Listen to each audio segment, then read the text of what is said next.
So, you've arrived at last.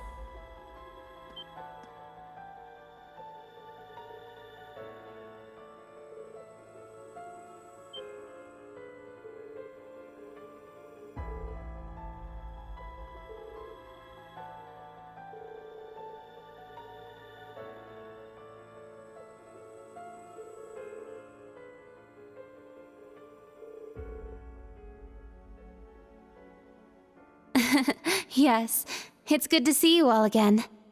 Please, come in. They're waiting for you just over there.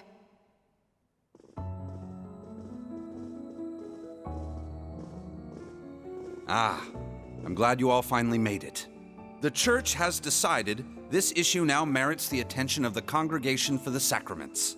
As such, the Archbishop and all the staff here have been moved to another location.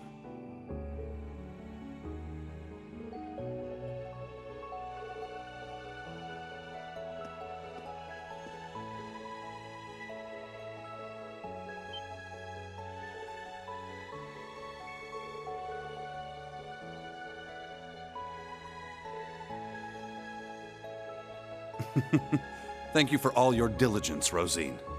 I'd feel much better if you were to stand watch over the front door now, just in case. Yes, understood. Leave it to me.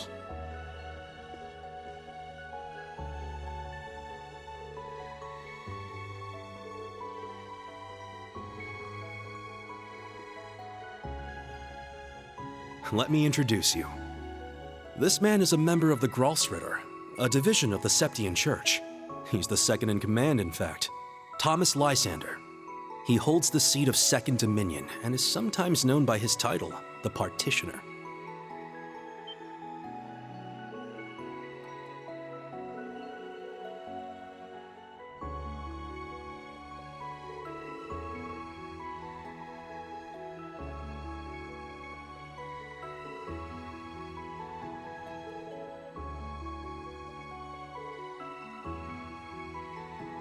Now allow me to introduce you.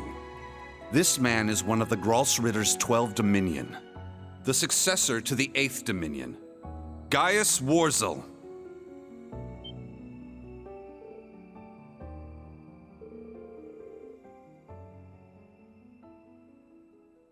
Yeah, a lot happened all at once.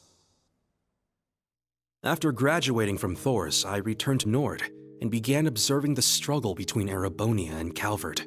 However, I began to feel something dark and sinister carried on the winds of the plateaus. I consulted my father and the chief, and eventually my old teacher, Father Barkhorn, came to visit. You might remember the name. He was the traveling priest we chased after during the Civil War. But it turns out, he was also the 8th Dominion of the Gralsritter, with the title the Roaring Lion. He was an extremely skilled knight who investigated the Salt Pale in Northumbria and trained Brigadier General Bardius. Apparently, he was worried and came to Nord to check up on me. He explained to me that what I had been sensing was called the Gale of Ruin. I'm not sure why I'm able to sense it. Maybe it's because I'm a descendant of those who fought alongside the Lionheart Emperor. I mentioned this to him and he came to a realization. But then it happened. A Calvardian ship that broke past the 7th Armored Division attacked my village. My father was away at the time. I fought back in an attempt to protect my family, but it was no use. Right as I prepared myself for death, my teacher threw his huge body in the way to protect me. And as he lay there dying, he passed his stigma onto me. Across the nearly 1,000-year history of the Gralsritter, its highest-ranking members have each borne one of 12 sacred markings. This was one of those markings.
Stop hiding! Come out already!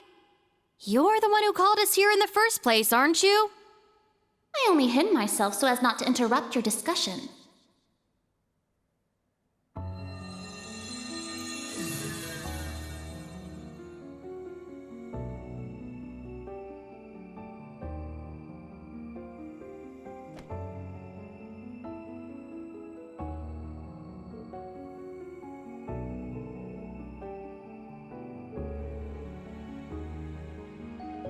Indeed.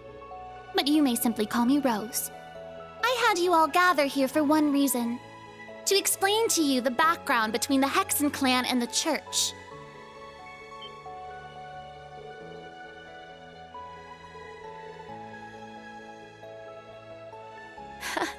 It's not as though we don't believe in Adios. There have been some differences in opinion over the years, but we and the Church have worked together on a number of occasions. For example, during the War of the Lions, or the vampire incident in the Middle Ages. Not to mention the fight against the Dark Dragon 800 years ago. But all that was just Rose sticking her nose into other people's business.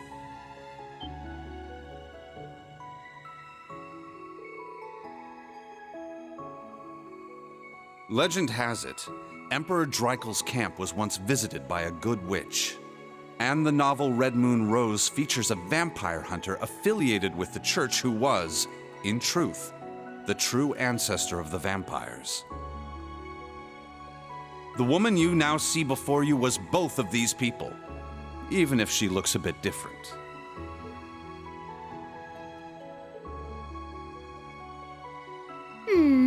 800 or so.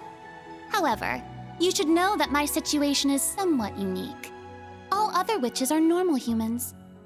Except, of course, for the fact that they are all descendants of those who once guarded the Septarian of Fire.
the beginning, this land housed two of the Septarian.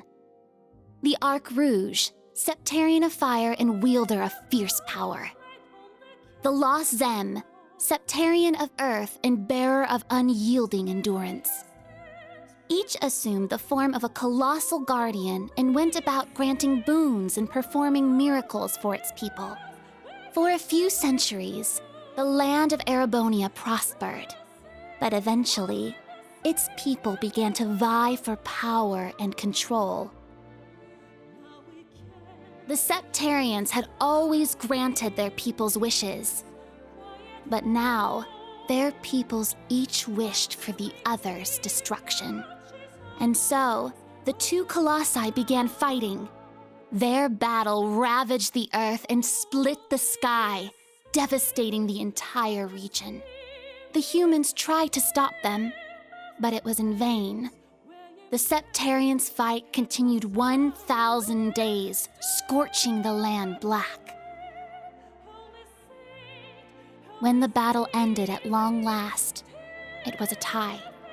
Exhausting their power in one final strike, the two Septarian were blown away, left as nothing but empty shells. Yet the tale did not end there. The power expelled by each Septarian collided and became one, resulting in the creation of an entirely new entity. The Great One, the Septarian of Steel.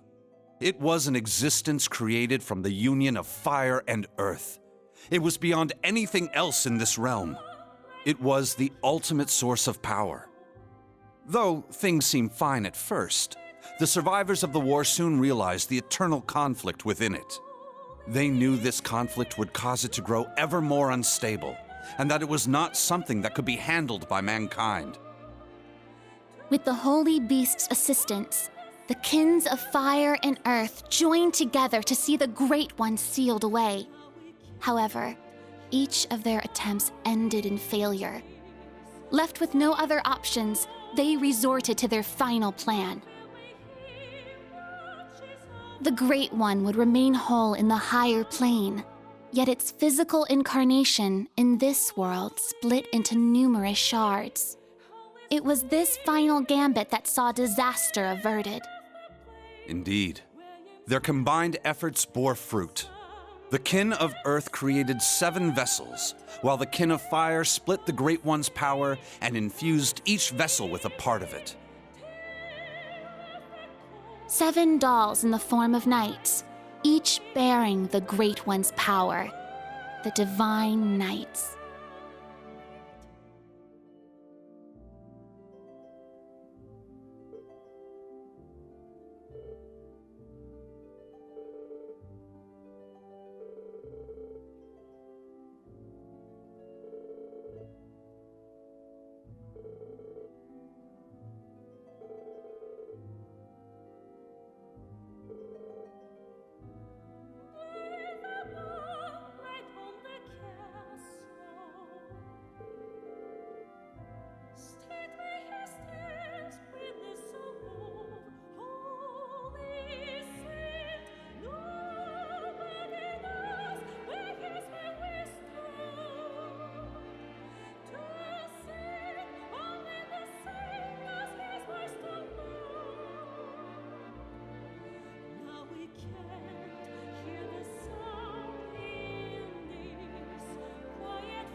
Holy Spirit, tear us the place where you merge.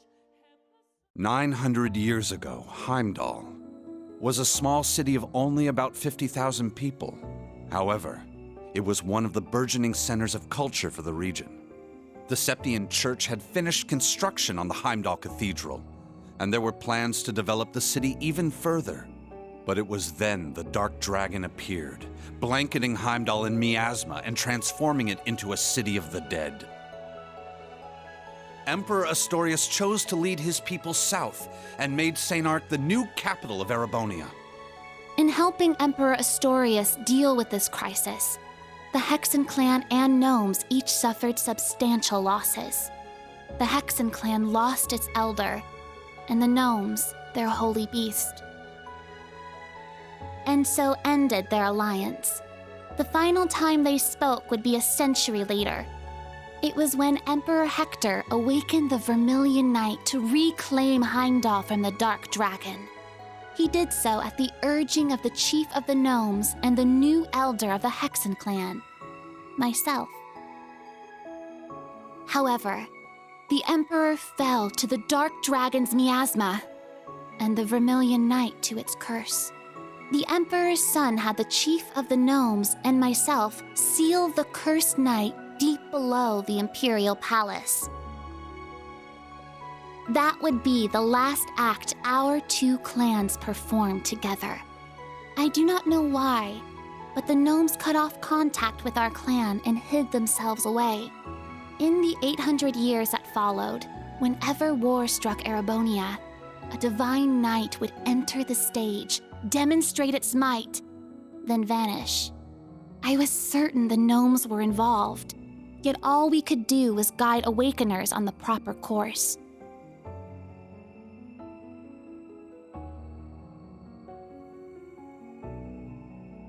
This unending pattern reached its most fevered peak 250 years ago during the War of the Lions.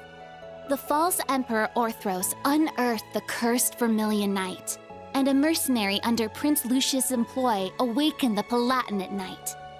Prince Dreichels found the Ashen Knight, and Leanne the Argent Knight. The four awakened at once, made for a grand war indeed.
When the sacrifice is made and the ancient blood flows, the path to the Grawl of Erebos shall open. When the tainted holy beast is pierced by the blade of World's End, and its blood fills the Grawl, the great twilight shall fall upon the land.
Muse? Is something the matter? Oh? You realize something? Right now, we need any straw we can grasp at. Anything at all could help, no matter how small. Yes, you're right. That term. Originator Zero. Could that be OZ, perhaps? That's what the Black Workshop called Millium and Altina. They're model numbers. OZ. What are you talking about? So you finally made it. That voice.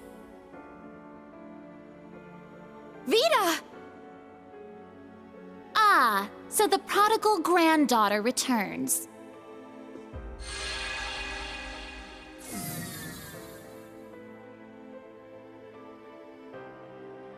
Misty, Vita! I heard you had been acting on your own. Nice to see you again, Grandmother. Emma, Celine, and Class 7, too. And thank you for mediating, Mr. Lysander. Oh, don't even mention it. It always breaks my heart to see a family torn apart so. Vita! Why? You really don't plan on ever coming back, do you? That's correct. As I said before, my allegiance will forever lie with the Grandmaster. I can't return to you and Grandmother. I can never go back to the way I used to be. Just like the Steel Maiden. Seriously, who even is this Grandmaster person? have no clue. But it is clear she is quite taken with them. So do tell, Vita. If you have not decided to return to us, why show yourself now? Has Ouroboros finally decided upon its course of action? Yes. After our experiments with the 3 ions, the 6 other Anguis came to a unanimous decision. They decided to ignore my warning. They will work with the Chancellor and the Gnomes to bring about the Great Twilight, completing the Phantasmal Blaze plan. That's... So that's how it is. The reason Ouroboros was so quiet the past month wasn't because they left Erebonia. It was to carry out their plan, and determine whether they should work alongside enemies and traitors. How can that be? If that were the case, it means... They're all our enemies? Is this? It's not the cathedral's bell. Huh? I think I recognize it from Crossbell. You do? Yeah, I'm sure of it. I remember hearing it right before the incidents in Crossbell, when we were still independent. Oh! The one from the museum! The bell from Stargazer's tower? But the sound's coming from a different direction than the museum. The Phantasmal Blaze plan. What a fitting name. I wonder how much of this she foresaw. That is quite enough mumbling to yourself. If you know what is going on, show us! It'll be a bit tough without Grianos. I'll need your help, Grandmother. Emma, Celine, you too. Yes! Ugh, I'm not your slave.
Now then, let's say we celebrate the continuation of the Phantasmal Blaze plan by bringing in the Great Twilight. I, Enforcer number 0, the Fool, shall play the opening note.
Check that out! Huh. Sure is something. Well, how about that? So, the beginning of the end, is it? Deja vu. The Grawl of Erebos. Just as the Black Records foretold. The crypt where the great power will be reborn. Reen. Uses. Couldn't have guessed this is how my day would turn out when I woke up this morning. Let us begin. It is time. Chief of the Gnomes and head of the workshop, show me the way, Black Alberic.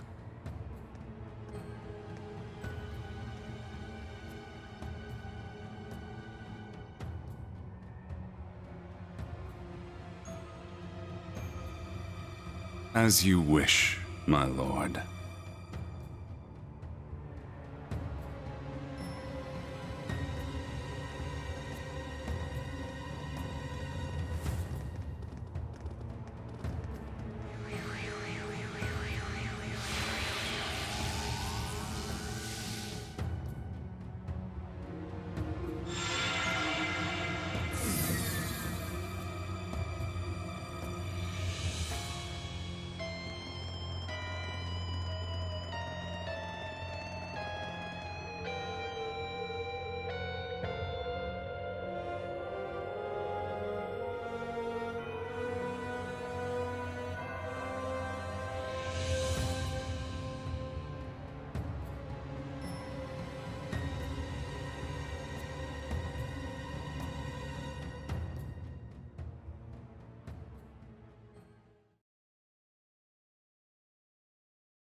Rufus.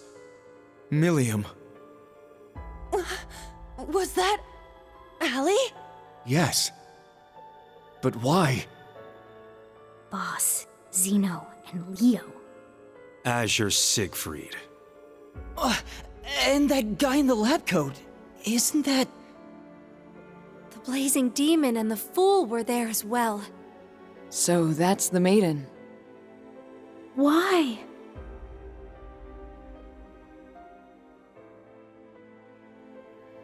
We just spoke this morning and...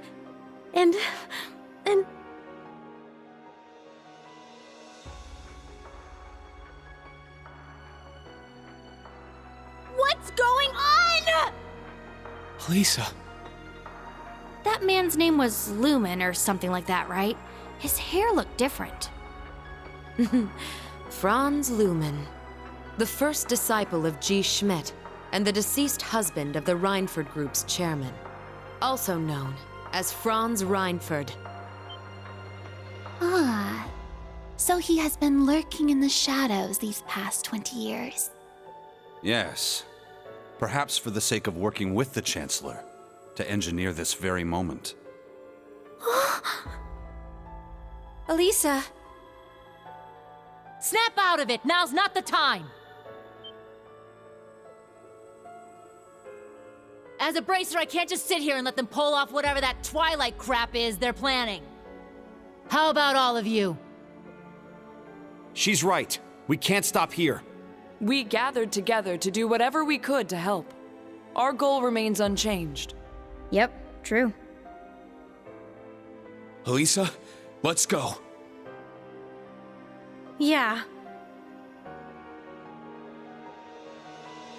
Well, Vita, what will you do now?